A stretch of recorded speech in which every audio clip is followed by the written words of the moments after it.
Assalomu alaykum. Sotuvimizda glitsina ko'chati bor.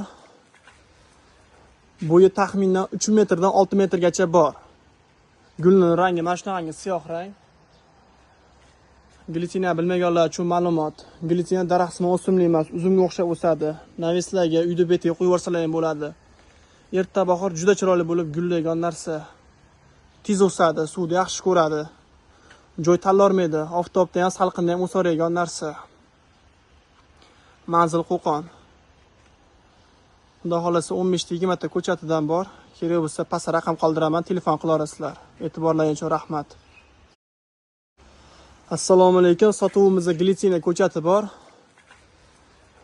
Bo'yi taxminan 3 metrdan 6 metrgacha bor. Gulning rangi mana shunaqangi siyoh rang. Glitsina bilmaganlar uchun ma'lumot. Glitsina daraxtsimon o'simlik emas, uzumga o'xshab o'sadi. Naveslarga, uyda betiga qo'yib yuborsalar ham bo'ladi. Erta bahor juda chiroyli bo'lib gullaydigan narsa. Tez o'sadi, suvni yaxshi ko'radi. Joy tanlolmaydi, oftobda ham, salqinda ham o'saveradigan narsa. Manzil Qo'qon. Xudo xolasa 15-20 ta ko'chatidan bor. Kerak bo'lsa pastda raqam qoldiraman, telefon qila olasizlar. E'tiborlaringiz uchun rahmat.